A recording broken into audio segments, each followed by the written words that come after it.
अपने हाथों को उठाऊं। जितना वचन आज मैं सुनूंगा, मैं 100 गुना फलों को लेके आऊंगा प्रभु यीशु मसीह के नाम में। एक बार जोर से तारीफ कर दो खुदावंद आज के मौसम के लिए। इन जीसस नेम तारीफ कर दो जोर से। हालेलुया। अगर आप में परमेश्वर की समझ आ गई, अगर आप में परमेश्वर के वचनों की अकल आ गई, आपको लाइफ आसान होगी आपकी। क्योंकि शैतान ने ये लोगों के दिल में डाल दिया है कि लाइफ इज ए स्ट्रगल, और वास्तव में ऐसा नहीं है।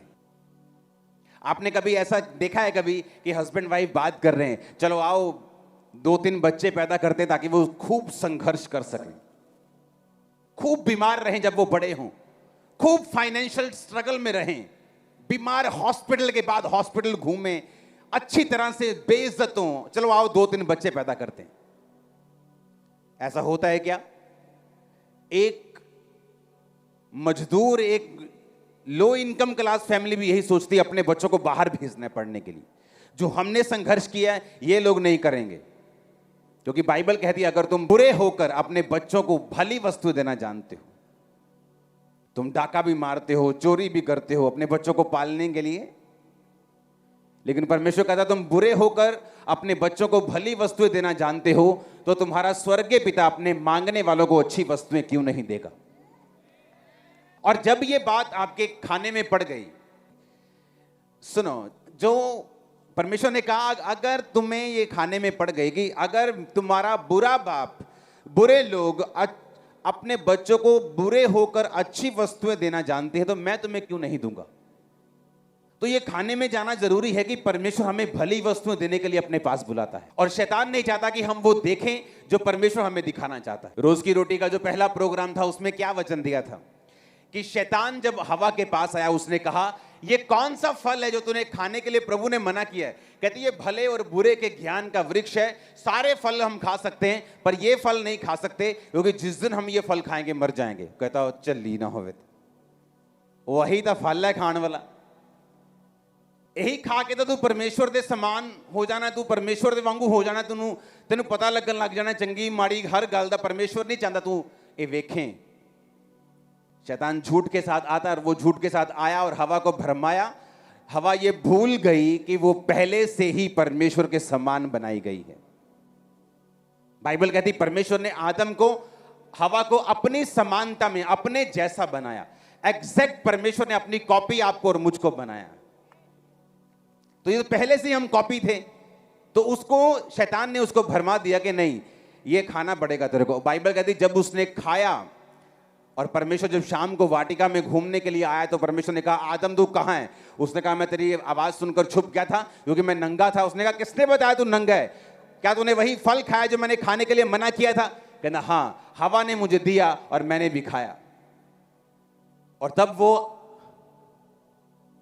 डिसीजन लेने लगे क्या अच्छा है और क्या बुरा है। कुछ बुरी घटना हो गई, ये बुरा है। इसहाक की 20 साल शादी नहीं हुई, ये बुरा है। और जब मसीह में आप लोग आते हैं और मसीह को ग्रहण करते हैं कि वो मेरे लिए काठ पर लटकाया गया ताकि मेरे श्राप खत्म हो, वो श्रापित बना। जब हम उस श्राप से जो आदम और हवा से हमारे ऊपर आया और बुरे और भले के ज्ञान की आंखें हमारी खुल गईं, यीशु मसीह में आने के बाद परमेश्वर वो आंखों को बंद करता है। फिर हम अपना भला बुरा नहीं सोचते, हम ये कहते हैं कि सब बातें मिलकर भलाई को पैदा करती है जो मसीह यीशु से प्रेम करते हैं। अब हमारे लिए जो ट्रबल है, जो मुश्किलें हैं, जो कठिनता है, जो परीक्षा है, अब वो हमारे रोने का कारण नहीं है। अब हम आदम और हवा की तरह नहीं सोचते। अन्य जातियां जो इस श्राप के नीचे हैं, जब उनके साथ कुछ बुरा होता है कहते हमारे साथ बुरा हो गया। लेकिन जब एक मसीह व्यक्ति उस पोजीशन से होकर गुजरता है, वो कहता है परमेश्वर कुछ बड़ा काम मेरी जिंदगी में कर रहा है। वो भला और बुरे के ज्ञान की आंखें बंद कर दी परमेश्वर यीशु ने। वो नहीं चाहता था, अब अपने बच्चे को नहीं चाहते कि वो उन चिंताओं को समझे जो बिजनेस करने में आती हैं, जॉब करने में आती हैं। आप चाहते वो आनंद ले, वो दूध पिए, खाना खाए, टीवी देखे, एंजॉय करे लाइफ का, स्कूल जाए, दैट्स इट। लेकिन इंसान की फितरत है, जो उसके पास नहीं है उसको वो देखना चाहता है, जो उसको करने के लिए मना किया जाता है उसको वो करना चाहता है। हालेलुया। लूका 23 उसकी 26 से 43 आयत। जब वो उसको लेकर जा रहे थे तो उन्हें शमौन नामक एक कुरेनी को, जो गांव से आ रहा था, पकड़कर उसका क्रूस उस पर लाद दिया कि वो यीशु के पीछे पीछे ले चलें। लोगों की बड़ी भीड़ उसके पीछे होली और उसमें बहुत सारी स्त्रियां भी थी जो उसके लिए छाती पीटती और विलाप करती थी। यीशु ने उनकी ओर मुड़कर कहा, हे यरूशलेम की पुत्रियों, मेरे लिए मत रोवो, पर अपने और अपने बालकों के लिए रोवो, क्योंकि वो दिन आते हैं जिसमें वो कहेंगे, धन्य है वो बांझ जो बांझ है, और वो गर्भ जो ना जने, और वो स्तन जो ना उन्होंने दूध पिलाया। यीशु मसीह के क्रॉस पर जब उनको लेके जा रहे थे तो स्त्रियां रो रही थी, और बाइबल कहती है जब औरतें रो रही थी तो परमेश्वर ने मुड़ के उनसे कहा कि हे यरूशलेम की पुत्रियों, मेरे लिए मत रोवो, पर अपने और अपने बालकों के लिए रोवो। आप जानते हैं यीशु मसीह ने ऐसा क्यों कहा? दो चीजें हैं। जब परमेश्वर का वचन बहुत सिंपल लेकिन एक्स्ट्रा पावरफुल है, जो समझ से, आम लोगों की समझ से बाहर है, लेकिन आपके लिए सिंपल भी है और पावरफुल भी है। जब परमेश्वर आपको यह कहता है कि तुझे भला और बुरे का ज्ञान रखने की जरूरत नहीं, तू जीसस क्राइस्ट को जब ग्रहण करता है, जब तू परमेश्वर में आता है जेन्युइनिटी के साथ, पवित्रताई के साथ, पूरे तौबा वाले मन के साथ परमेश्वर में चलता है, तो सब बातें मिलकर भलाई को पैदा करती। मेरा बिजनेस जल गया, भलाई पैदा हुई, विरोध आया, भलाई पैदा हुई। सुनो, इसका मतलब जब परमेश्वर आपको यह कहता है अपने दुश्मनों के लिए प्रार्थना कर और उनको आशीष दे, कहता है कि नहीं कहता?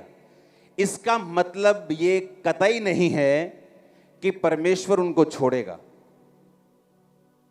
उसने आपको छोड़ने के लिए बोला है।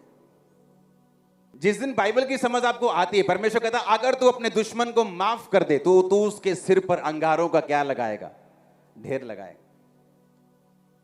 लेकिन अगर तू अपना बदला आप लेना चाहे तो अभी भी तू आदम और हवा के श्राप के नीचे है, जो भले और बुरे का ज्ञान रखकर खुद परमेश्वर की सीट पर, खुद परमेश्वर अपनी लाइफ का खुदा बनना चाहता था कि मैं अपनी मर्जी का मालिक हूं, मुझे कोई नहीं सिखा सकता, मैं क्या करूंगा ये मेरी मर्जी है। लेकिन परमेश्वर ने नहीं चाहता आप ऐसा करें।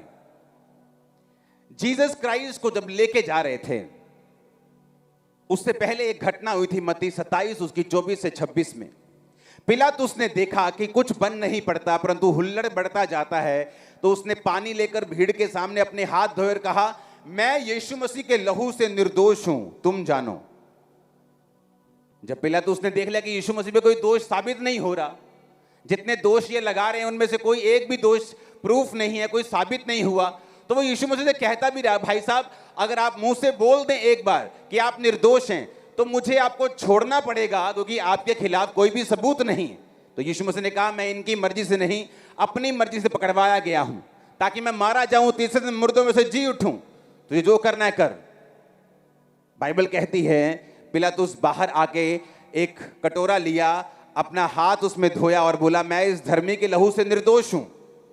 महायाजक नीचे बोले, जो भीड़ इकट्ठी करके गए थे, यरूशलेम के लोगों की भीड़ थी, वो यरूशलेम के निवासी थे, वो लोकल लोगों की भीड़ थी, उन्होंने भरमा दिया उसको, चल शाम का मुर्गा मेरी तरफ से, ये शाम की पार्टी मेरी तरफ से, ले उठा 2,000 सब, और बोलो यीशु मसीह का लहू हमारे और हमारी संतान पे हो, डोंट वरी, चढ़ा दो इसे क्रूस पे। और सब क्या बोले 25 आयत में? सब लोगों ने उत्तर दिया, इसका लहू हम पर और हमारी संतान पर हो। तो जब लोगों ने बोल दिया कि इसका लहू हम पर हो, हमारी संतान पे हो, तो बाइबल कहती पिलातुस ने छोड़ दिया बरअब्बा को, डाकू को छोड़ दिया, परमेश्वर को सौंप दिया कि जाओ इसको कोड़े लगाओ और उसके बाद क्रूस पे चढ़ा दो, कि जाओ इसे, अब कोड़े लग गए तो क्रूस पे ले जाओ, खत्म कर दो इसको। और जब क्रूस पे चढ़ाने के लिए परमेश्वर को लेके जा रहे थे तो कोड़े लग चुके थे उस समय। तो बाइबल कहती है कि जब लेडीज रो रही थी तो परमेश्वर ने मुड़ के बोला, मेरे लिए मत रो, क्योंकि मैं जी उठने वाला हूं। सुनो, अब रोना है तो अपने बच्चों के लिए रो, आपको मालूम परमेश्वर ऐसा क्यों कह रहे थे? क्योंकि कुछ साल बाद, यीशु मसीह के जी उठने के कुछ ही दशक बाद, रोमन्स एम्पायर ने, रोमी लोगों ने उसी यरूशलेम पर अटैक किया, एक एक यहूदी को बंदी बनाया, उनके आराधनालय को तोड़ दिया, एक एक जन को बॉन्डेज के नीचे, बंधन के नीचे ले जाके पूरे शहर की महिमा खत्म करके 3600 लोगों का कत्ल कर दिया।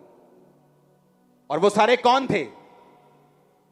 जो ये कहते थे कि इसका लहू किस पे आए? हम पे आए और हमारे संतानों पे आए। तो वो एग्जैक्ट उसी टाइम की घटना है, यीशु मसीह के जन्म के कुछ दशक बाद, कि जब वो भी थे और उनके बच्चे भी बड़े थे और वो सारे मारे गए। परमेश्वर आपको जब बोलता है कि तुम माफ कर, इसका मतलब ये नहीं है कि परमेश्वर उनको छोड़ देगा जो क्राइस्ट और खुदा के किंगडम के खिलाफ है। उसने आपको बोला है माफ करने के लिए, ताकि आप फ्री रहें। क्योंकि संग्राम, उसने कहा तेरा नहीं, संग्राम किसका है? मैंने देश देखे हैं क्रिश्चियंस को मारते, जलाते हुए और उसके बाद बर्बाद होते हुए। एरियाज देखे हैं परमेश्वर के नाम की जब खिलाफत उठती है, हाँ हाँ ठीक है, हम चर्च नहीं खुलने देंगे, हम ये कर देंगे, वो कर देंगे, और जब परमेश्वर बदला लेने में आता है तो वीडियोस आती हैं इंटरनेट पे रोते लोगों की। सुनो मेरी बात, परमेश्वर ने ये कहा तुम अपना बदला खुद मत लेना, क्योंकि मैं इतना पावरफुल हूं, बस चुटकी लगाऊंगा, सब सेट कर दूंगा। आप मेरी बात समझ रहे कि नहीं? इसीलिए ये पावरफुल है, ये खतरनाक भी है। बाइबल कहती परमेश्वर के हाथों में पड़ना भयंकर बात है। कहते इसका लहू हम पर, हमारी संतान पे हो। 2-4 महीने कुछ नहीं होता तो इसका मतलब ये नहीं परमेश्वर भूल गया, वो लिख के रखता है। वो धर्मी की प्रार्थना को भी लिख के रखता है, वो तुम्हारे दुश्मन के शब्दों को भी लिख के रखता है। भूलने वाला नहीं है वो, और सबका बदला देता है वो। आमीन। इसलिए परमेश्वर इतना पावरफुल है, आपको लड़ने की जरूरत नहीं, आपको वो करना है जो परमेश्वर चाहता है। आमीन। इसलिए उसने कहा तुम अपना भला बुरा मत, अपने ज्ञान की आंखों को मत खोलो, जस्ट समर्पित कर दो मेरे सामने सब कुछ। तब उन लोगों को लगा कि यीशु मसीह की खिलाफत करेंगे, सब भीड़ हमारे साथ है, महायाजक हमारे साथ है, हमारा कोई क्या बिगाड़ लेगा। तो यीशु मसीह जब जा रहे थे, यीशु मसीह ने कहा उन स्त्रियों को कि मेरे लिए नहीं, अपने लिए और अपने बालकों के लिए रोवो, क्योंकि जो वो बोल के आए हैं पिलातुस के ग्राउंड में, वो उनको भारी पड़ने वाला है। इसलिए मैं कहता हूं यीशु मसीह जीवित परमेश्वर, उसके हाथों में पड़ना भयंकर बात है। और जब वो काम बदला लेने पे आता है, बस कर देते लोग, दुखी हो जाते। वो नहीं चाहता हमारी धर्म वो भरे और बुरे की आंखें खुले, हम धर्म पे चले, वो यही चाहता है। वो नहीं चाहता हम अपना भला बुरा सोचें, वो ये चाहता हम उसके हाथों में समर्पित रहें। जो परीक्षाएं हमारी लाइफ में हैं, परमेश्वर के साथ वफादारी के साथ अपने टाइम को प्रार्थना में बिताकर, फास्टिंग में, पवित्र टाइम में बिताकर हम चलें, फिर देखो वो कैसे आपको गोल्डन बनाता है, डायमंड बनाता है आपको। क्योंकि वो ऐसा परमेश्वर भूलता नहीं वो कुछ भी। लोग मुझे बोलते हैं आप अपने सफाई में कुछ बोलते क्यों नहीं? क्योंकि मैं 17 साल 18 साल से देखता आया हूं, मैंने अपने खिलाफ बनाएगी एक भी वीडियो आज तक नहीं सुनी। बस 6-8 महीने बाद न्यूज आ जाती है, वो बंदा चढ़ गया चढ़ाई, या जेल चला गया, या मर गया, लुट गया, खप गया। अपने मुझे ना तो उनके बोलने का दुख होता है, ना उनके मरने का कोई सुख होता है। मैं अपना काम करता हूं, क्योंकि मुझे मालूम है जिस परमेश्वर की मैं सेवा कर रहा हूं वो सुन रहा है मेरी वीडियो मैं नहीं सुन रहा पर वो सुन रहा है, वो अपने आप देख लेगा, कोई प्रॉब्लम नहीं है। हालेलुया। इसलिए तो कहा कि परमेश्वर जो है ये जीवित परमेश्वर है। बाइबल कहती है परमेश्वर ने इस जगत की नींव पानी के ऊपर डाली। धरती के नीचे खोदो, क्या निकलता है? 70% समुद्र है। क्या है वो? अभी धरती खोदो को 10, 15, 20 फुट पंजाब में 100 फुट तो क्या निकलेगा। उसने पानी के ऊपर नींव डाली है, और इंसान पानी को 3 दिन भी झेल नहीं सकता अगर ये बाहर आ जाए, पर उसने नींव पानी के ऊपर डाली। कोई कैसा परमेश्वर होगा। इंसान इतने इतने पानी में 2-3 दिन रह जाए तो दुखी हो जाता है, सरकार को गालियां निकालने लग जाते हैं लोग, क्योंकि वो दुखी हैं, उनकी मदद करनी चाहिए। लेकिन परमेश्वर जो कहता है, मैं पानी के ऊपर ही मैंने जगत की नींव डाली, उसको जितना उसने बाइबल में लिखा है उतना उसको पढ़ो और उतने हिसाब से चलो, लाइफ बेस्ट हो जाएगी तुम्हारी, तुम्हारे बच्चों की, तुम्हारे फाइनेंस की। आने वाले टाइम में जो परमेश्वर मुझे दिखा रहा था, मैं आपको बताऊंगा आने वाले टाइम में क्या होगा, किस तरह से फाइनेंशियली ट्रबल्स देश फेस करेंगे। मैं आपको बता रहा हूं, प्रार्थना कर रहे हैं हम, लेकिन मैं आपको बता रहा हूं प्रोफेटिकली कुछ चीजें होंगी जिन्हें प्रेयर्स रोक नहीं सकती, लेकिन प्रेयर जो धर्मी होंगे उनको बचा सकती है, उनको स्ट्रांग रख सकती है, उस परीक्षा के दिन में उनको निकाल सकती है। लेकिन वो कुछ चीजें होंगी जो होंगी ही होंगी, कोई प्रेयर उन्हें रोक नहीं सकती। और वो आने वाला समय आसान नहीं लोगों के लिए, खासकर फाइनेंस में। हालेलुया। लेकिन बाइबल कहती है परमेश्वर ने इसीलिए तो आपको चुना है, ताकि जब आपको परमेश्वर ने चुना तो आपकी लाइफ आपकी इकोनॉमी पे डिपेंड नहीं करती, आपके मौसम पे डिपेंड नहीं करती। आप क्राइस्ट में छुप जाते हैं, भले और बुरे को देखना बंद कर देते हैं, सब बातें मिलकर भलाई को पैदा करती है। आप इस वचन पे चलना शुरू करते हैं और परमेश्वर भी हर चीज से भलाई को पैदा करना शुरू करता है। आप टेस्ट करके देखो, बाइबल कहती है टेस्ट करके देख यहोवा कितना भला परमेश्वर है। मेरी प्रेयर है आज से आप खुदाबंद के वचन पे चल के टेस्ट करके देखें और टेस्टिमनीज के साथ वापिस आए यीशु के नाम। आमीन। ऊंचे वाला चाहिए, ये बरकत आपकी है। यही परमेश्वर चेलों को समझा रहा था, तुम किसी को कुछ मत कहना, तुम अपने दुश्मनों को आशीष देना, तुम उनका बदला मत लेना, उन्हें आशीष देना, श्राप के बदले श्राप मत देना। अगर तुमने ऐसा किया तो तुम अपनी लड़ाई लड़ चुके, फिर मैं तुम्हारी लड़ाई नहीं लड़ूंगा। हालेलुया। तुम वही काम करना जो मैंने तुम्हें करने के लिए बुलाया है, बाकी तुम मुझ पे छोड़ देना, क्योंकि संग्राम लड़ाई यहोवा की है, तुम्हारी नहीं। तुम आशीषित होने के लिए बुलाए गए हो, तुम परमेश्वर के साथ संगति करने के लिए बुलाए गए हो। आदम को परमेश्वर ने बनाया था, 950 साल उसकी उम्र थी। आपकी किडनीज जब ओरिजिनली बनाई गई थी तो इस तरह से बनाई गई थी कि 950 साल, 969, 70 साल, 1000 साल ये लगातार काम करेंगे, कभी खराब नहीं होगी। हार्ट बनाया गया था, कभी खराब नहीं होगा। 900 साल। शादी होती थी 160 साल में, 105 साल में। लेकिन बाइबल कहती है जब इंसान पाप करता गया तो परमेश्वर ने जब देखा कि इंसान शरीर ही है और ये पाप करता जा रहा है, तो परमेश्वर ने कहा अब इंसान की उम्र 120 होगी। आप नहीं जानते परमेश्वर क्या क्या लोगों का कम कर देता ऊपर से देख के, कि जब वो परमेश्वर की आज्ञाओं पे नहीं चलते। परमेश्वर ने कहा दाऊद मैं तुझे बहुत कुछ देने वाला था, अभी तो मैंने तुम्हें इजराइल राज्य दिया था, पहले यहूदा दिया, फिर मैंने इजराइल के 12 के 12 गोत्र तुम्हें दिए, बहुत सा सोना दिया, बहुत से लोग दिए, अभी तो मैं तुम्हें और भी बहुत कुछ देने वाला था। लेकिन अब बस, जब तुमने पाप कर लिया बत्शेबा के साथ, अब बस, अब मैं अपना विचार बदल चुका हूं। इसलिए मैं कहता हूं आपकी लाइफ में कितना आप बढ़ेंगे इस बात पे निर्भर नहीं करता कि परमेश्वर क्या चाहता है, इस बात पे निर्भर करता है आपकी कैपेसिटी क्या है, आप कितना ले सकते हैं परमेश्वर से। आपकी तनख्वाह 15,000 थी, आप शराब नहीं पीते थे। आपकी तनख्वाह 45,000 हो गई, अब थोड़ी थोड़ी वाइन पीने लगे। आप हार्ट के लिए अच्छी होती है थोड़ी थोड़ी। तो परमेश्वर सोचता है तू गरीब ठीक था, तू 15,000 में ठीक था, तू 45 लेकर शराब पीने लगा है। तू ठीक था गरीब, तो सीधा चर्च आता था, गाड़ी लेने के बाद अब तू लड़कियों को घुमाने लगा है। मैं पछताता हूं तुझे ब्लेस करने से, आगे से मैं तुम्हें इतना ब्लेस नहीं करूंगा।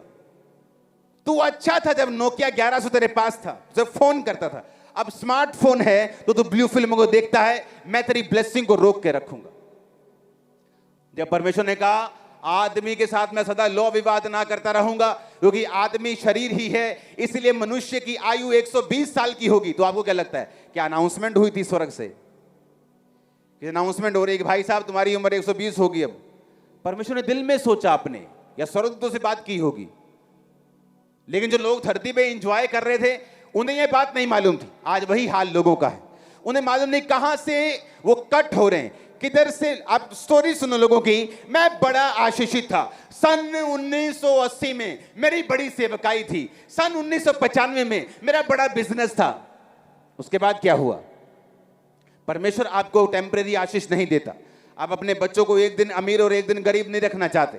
आप चाहते आपके बच्चे सदा आशीषित रहें। परमेश्वर चाहता आपकी लाइफ, आपके पूरी फैमिली हमेशा ब्लेस्ड रहे। लेकिन वो इंसान की करतूतें हैं जो परमेश्वर आसमान से सोचता है कि अब इसकी ब्लेसिंग को मैं कम करूंगा। अपनी कैपेसिटी बढ़ाओ। कैसे?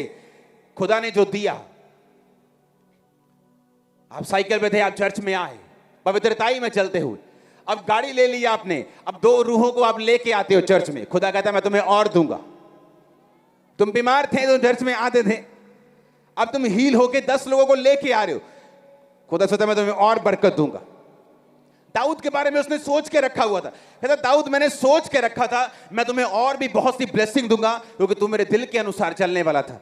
लेकिन जब से तूने ये पाप किया है मैंने अपना विचार त्याग दिया है। अब जो है तेरे पास बस यहां स्टॉप कर दूंगा। और परमेश्वर तो बदलता नहीं।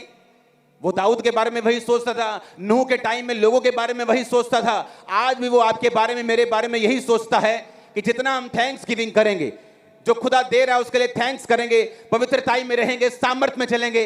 जो डेडिकेशन पहले दिन आपकी थी, पहले साल आपकी थी, अगर उसी डेडिकेशन से आप चलेंगे तो अब यहां तक आप पहुंच गए हो, आगे कहां जाओगे? इन जीसस नेम आप देशों को हैरान कर दोगे। मैं आपको सच कह रहा हूं। लेकिन शैतान अपने सवालों के साथ आता है बीच बीच, अपने क्वेश्चंस के साथ। ये क्यों है? खुदा ऐसा है, खुदा जीवित है तो ऐसा क्यों है? अगर वो ऐसा है तो खुदा ने ऐसा क्यों नहीं किया? अगर ये ऐसा है तो वो ऐसा क्यों है? ऐसा क्यों है? वैसा क्यों है? क्वेश्चंस के साथ वो आज भी आता है। इसलिए मैंने कहा वो क्वेश्चंस का हल परमेश्वर के वचन के ऊपर चलना, उसके वचन की नॉलेज रखना, और दूसरा अपनी परीक्षाओं में स्थिर रहकर एक्सपीरियंस हासिल करना, फीलिंग्स वो निकलने की हासिल करना, ताकि शैतान के जलते हुए तीरों को बुझाया जा सके। आमीन। अगर आप यहां पहुंच गए, इमेजिन करो विश्वास के साथ आगे कहां तक जा सकते हैं, किस टॉप पे जा सकते हैं, किस ऊंचाई को आप हासिल कर सकते हैं अगर परमेश्वर आपको यहां तक लेके आ सकता है तो। इसलिए उसने कहा आत्मा को मत बुझाओ, भविष्यवाणियों को तुच्छ मत समझो, गैर भाषा में प्रार्थना करके अपने अति पवित्र विश्वास में बढ़ते रहो, क्योंकि तुम्हारा परमेश्वर सोया नहीं। वो जानता है तुम्हारे दुश्मनों को जवाब कब देना है, वो जानता है तुमको कब बढ़ाना है, वो जानता है तुमको परीक्षा से कब निकालना है, कब डालना है, क्या तुम्हारे साथ करना है। तुम उसकी प्रिय संतान हो जिसको लहू मोल दे के खरीदा गया है, तुम फालतू के नहीं हो। आमीन। एक पहलू यह है जीसस क्राइस्ट का कि क्रूस के ऊपर वो लोगों को कह रहा है, कील ठोकने वालों को, हे पिता इन्हें माफ कर। लेकिन वो दूसरा पहलू जो 70 AD में यरूशलेम के ऊपर अटैक हुआ, आराधनालय तोड़कर बनाकर 36 लोगों को मारकर कत्ल कर दिया गया, वो पहलू किसी को पता नहीं। हालेलुया। वो जीसस ने अपना काम किया, परमेश्वर ने अपना काम किया। आप माफ करेंगे, आप अपना काम कर रहे हैं। परमेश्वर बदला लेंगे, वो अपना काम कर रहे हैं। आप नहीं चाहते वो बदला ले ना ले, आपने माफ कर दिया, आप फ्री हो, आपकी स्पिरिट फ्री है। आपको मालूम है आप खुदा का काम कर रहे हो, अपने बाप का काम कर रहे हो। कहीं आएंगे कहीं जाएंगे, आप अपना काम कंटिन्यू रखो। The show must go on. आमीन। परमेश्वर अपने आप पकड़ लेगा, जिसको पकड़ना है, जिसको छोड़ना है छोड़ देगा। वो आपका सच्चा परमेश्वर है, उसके जैसा कोई नहीं। वो भूलने वाला परमेश्वर नहीं। इसलिए तो उसने आदम और हवा से कहा था कि भाई तुम्हारी लाइफ बड़ी सिंपल है, तुम्हें भला बुरा जानने की जरूरत ही नहीं है, वो मैं देख लूंगा, तुम बस मेरी उपस्थिति में रहा करो। और शाम के टाइम परमेश्वर आदम के पास आता था, उसकी उपस्थिति में रहने के लिए आदम को बनाया गया था। ठंडे समय वाटिका में परमेश्वर फिरता था, आदम से बात करता था। और आदम को इसलिए परमेश्वर ने 100 साल उम्र नहीं दी थी, 950 साल का आदम बनाया गया था। वो तो गिरने के बाद आदम 950 साल के करीब जिया, अगर ना गिरता तो पता नहीं कितना साल जीता वो। गिरने के बाद भी 950 साल उम्र थी उसकी, पता नहीं अगर ना गिरता तो पता नहीं 10,000 साल का आदम होता। हालेलुया। क्योंकि परमेश्वर नहीं चाहता कि आदम की उम्र थोड़ी हो, क्योंकि परमेश्वर जिसके साथ समय बिताना चाहता था उसकी लंबी उम्र को देखना चाहता था, एक लॉन्ग टाइम परमेश्वर उसको देना चाहता था। और किस काम के लिए आप बनाए गए हो? परमेश्वर से समय बिताने के लिए। आप डॉक्टर हो, ये आपकी दूसरी बुलाहट है। पहली बुलाहट क्या है? उसके साथ समय को बिताना, परमेश्वर के कामों को करना, ये पहला काम है आपका। और जब आप पहला काम अच्छी रीति के साथ करेंगे तो परमेश्वर मेक श्योर करेगा आपकी लाइफ की सारी चीजें, उम्र लंबी हो, वो ब्लेस्ड हो, वो शैतान के अटैक से बाहर हो। और आमीन ऊंचे वाला चाहिए।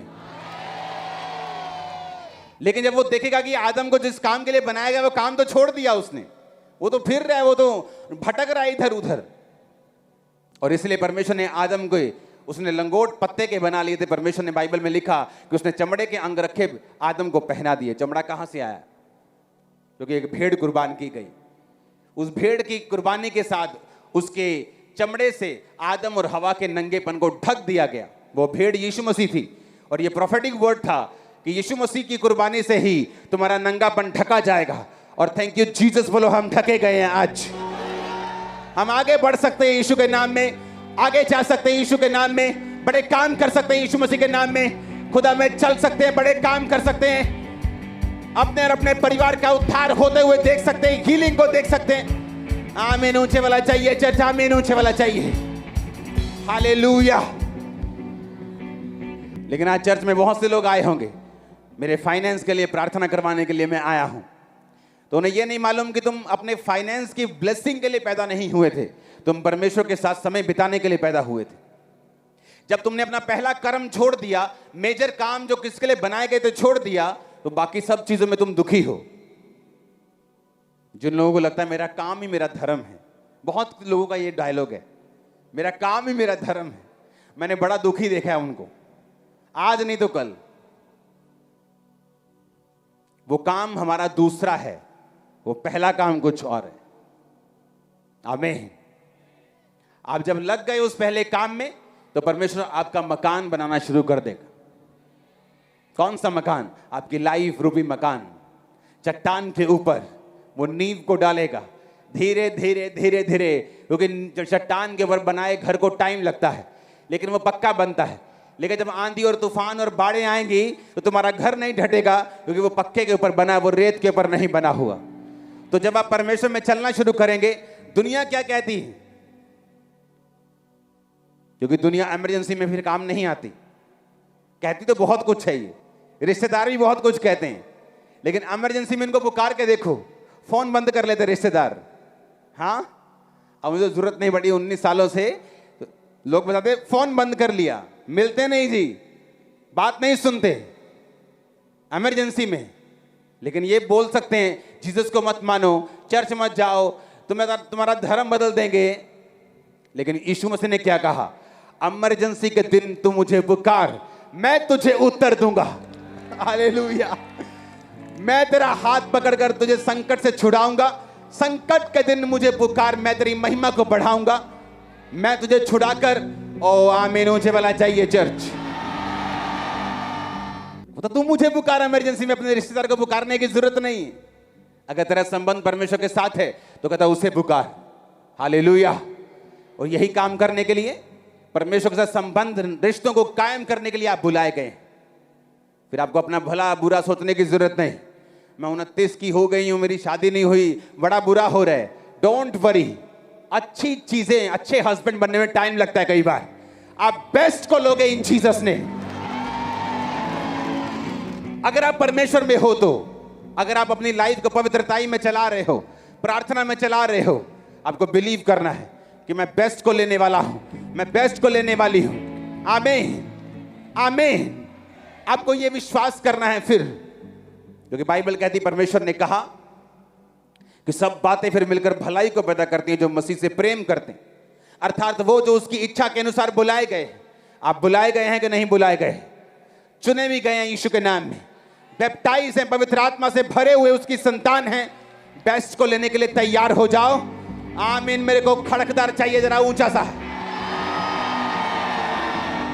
शैतान की योजनाओं को समझो कि वो क्या कर रहा है, किस तरह से वो आपके इमोशन से खेलता है, आपकी भावनाओं से खेलकर आपको बड़े तरीके से धीरे धीरे एक एक स्टेप में जाकर फंसाकर, और फिर वो अपनी मर्जी को पूरा करने की कोशिश करता है।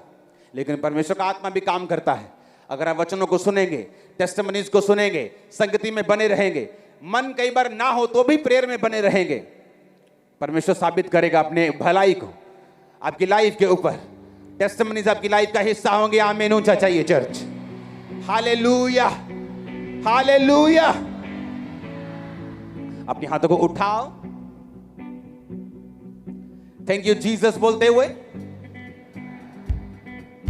खुदावंद के कामों को करने के लिए तैयार रहो और एक बड़ी टेस्टिमनी को पाने के लिए भी तैयार रहो। यीशु मसीह के नाम में आमीन ऊंचा चाहिए। मैंने कहा आमीन ऊंचा चाहिए चर्च। हमारे YouTube चैनल को सब्सक्राइब करें ताकि आप परमेश्वर के गहरे वेदों को जान सकें कि कैसे आप परमेश्वर में बढ़ सकते हैं, कैसे आप दुष्ट आत्माओं से, नशों से, बीमारियों से और वंशों के श्रापों से आजाद हो सकते हैं।